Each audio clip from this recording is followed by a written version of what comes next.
The observatory at Ganymede Station hummed with quiet energy as Dr. Amara Okafor studied the holographic projection. Her dark eyes reflected pinpoints of light from the three-dimensional map, displaying thousands of dead civilizations scattered across the Milky Way. "Another one confirmed extinct," she murmured, marking a star system with a somber red tag. "The Vrikatli. Only their automated beacons remain." Behind her, Commander Reyes entered the dimly lit chamber. His weathered face, lined with the characteristic microscars of long-term space habitation, creased into a frown.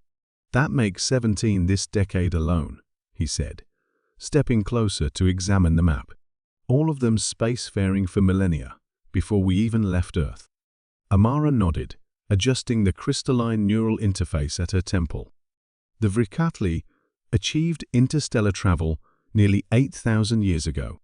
Their civilization spanned 42 star systems.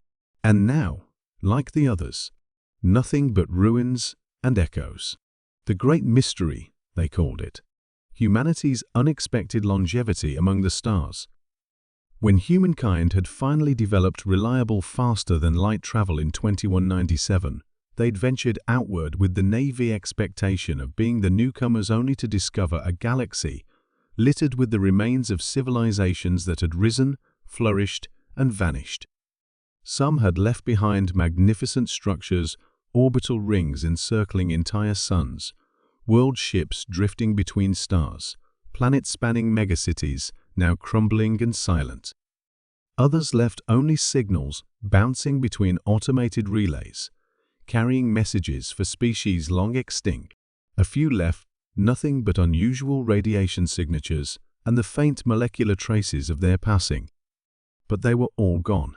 "The council is convening tomorrow," Reyes said, breaking the silence. "They want your assessment. 300 years of study. Surely we must have some answers by now." Amara sighed, closing her eyes briefly.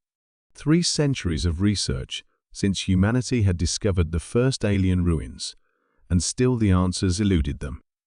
She'd devoted her life to the question, even undergoing the controversial longevity procedures, to extend her career beyond a natural human lifespan. "I have theories, not answers," she replied.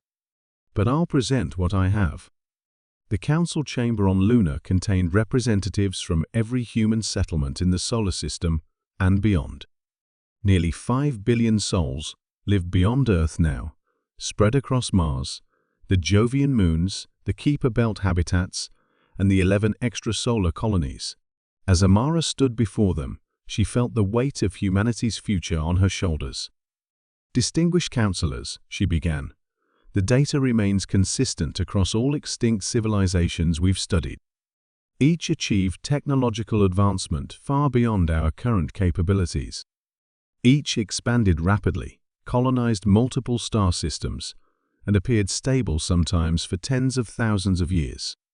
And each, without exception, disappeared within a relatively short period." Councillor Zhang from the Mars Federation leaned forward. "Is there evidence of warfare? Natural disasters? Plague?" "In isolated cases, yes," Amara replied. "The Mithran civilization shows evidence of a devastating war. The Eshka appear to have faced a stellar catastrophe, but these are exceptions. For most, there is simply absence, as if they chose to disappear, or were made to disappear," added Councillor Okonjo from the Tau Ceti colony, his voice edged with tension. A murmur went through the chamber. The predator hypothesis remained popular, the idea that something hunted advanced civilizations once they reached a certain threshold. But Amara had never found convincing evidence for it.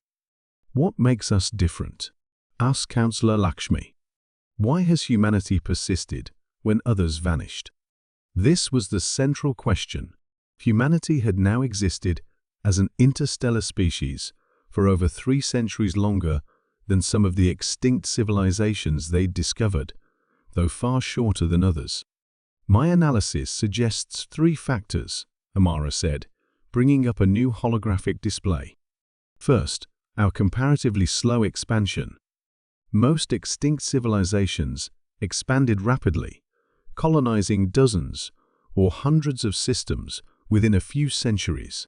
Humanity has established only 11 extrasolar colonies in 300 years. She shifted the display. Second, our technological restraint. The civilizations we've studied consistently developed advanced technologies, artificial intelligence, matter manipulation, energy harvesting far beyond what we've achieved. They pushed boundaries we've deliberately chosen not to cross. Counselor Zhang frowned. You're suggesting our technological conservatism has saved us?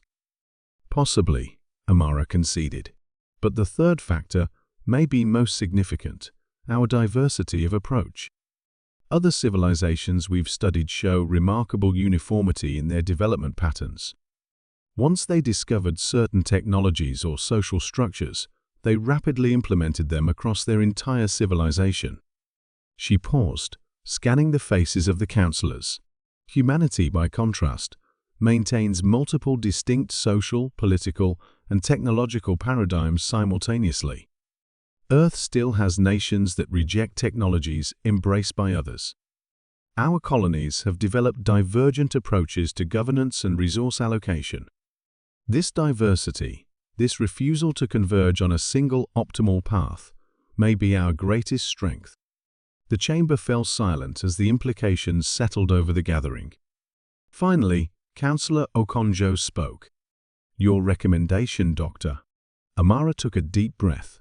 Continue our measured expansion, maintain our technological diversity, and most importantly, preserve our tendency to question, debate, and challenge our own assumptions.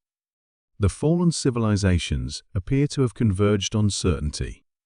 Perhaps it was that very certainty, that belief they had found the optimal path, that led to their extinction.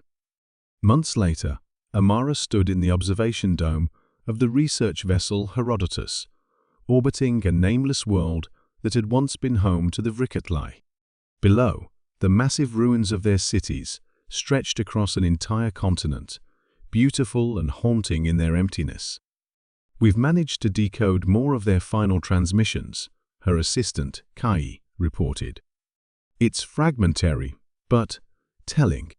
He projected the translation into the air between them. Consensus achieved. Perfect understanding.